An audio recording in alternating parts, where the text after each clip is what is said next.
জনগণ চাইলে শেখ হাসিনার ছেলে মেয়ে আসতে পারে। আমরা এই কথা তো শুনতে চাই না। যে নির্যাতন নিপীড়ন করা হয়েছে, আমার মনে হয় এই সম্বন্ধে ওনার বিস্তারিত জ্ঞান জানা নাই।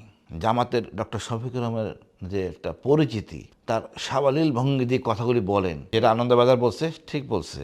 আপনি অস্বাভাবিক কিছু মনে করেন না। কথা হলো ভাই, যখন বিপ্লবটা হয়, আগস্ট বিপ্লব, তারপরে বিএনপি ক্ষমতায়, সোজা কথা। এই ক্ষমতা বিএনপি এখনও আছে।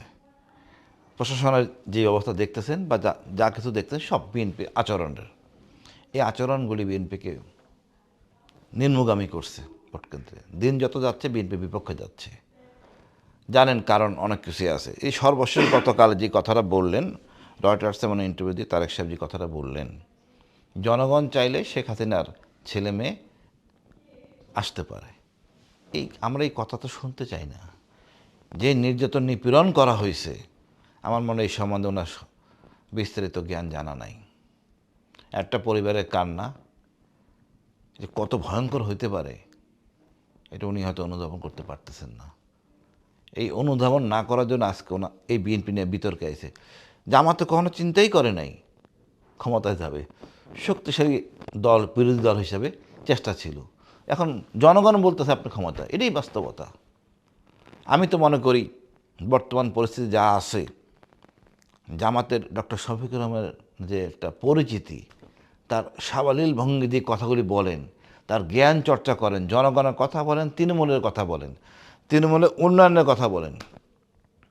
উনি মানুষকে একটা উচ্চ পর্যায়ে নিয়ে আসতে চান।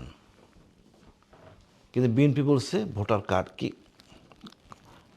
খাবারের একটা কার্ড দিবে, কি নাম এটা কার্ডটা, ফ্যামিলি কার্ড।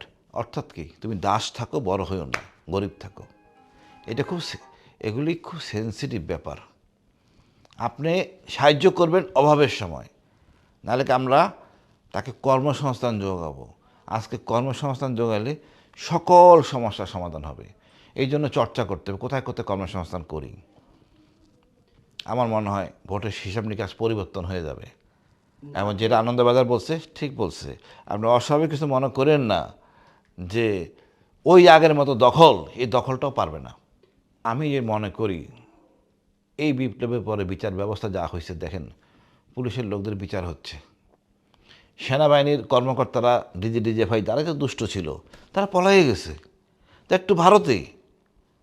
সুতরাং এরপরে কেউ অপরাধ করবে বলে মনে হয় না।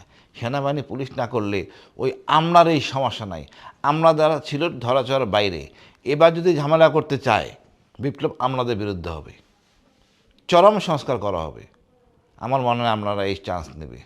তারপরও কিন্তু নির্বাচন কমিশনের একজনের জুতার মালা গলায় দেওয়া হয়েছে। জি, সুতরাং ওনারা এটা বুঝেন, জানেন, জ্ঞানী মানুষ।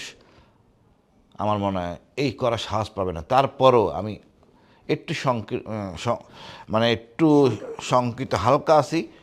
গোয়েন্দা সংস্থারা যদি দুষ্টামি করে, এটা অ্যাটর্নি, এই যে রিটার্নিং অফিসারদের বললো না এটা দিয়ে না এটা দেন, এই ধরনের মাতব্বরিবাদ চলবে না, করতে দিব না।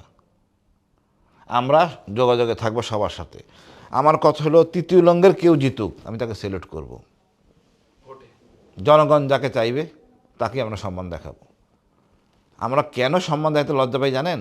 যেহেতু আমরা রাজনীতির ভিতরে ঢুকে যাই, আর্মির লোকেরা, যার জন্য আমি একটা কমপ্লেক্সে ভুগি। নো, আমার কাছে এটা না, আমার কাছে বেরাকে।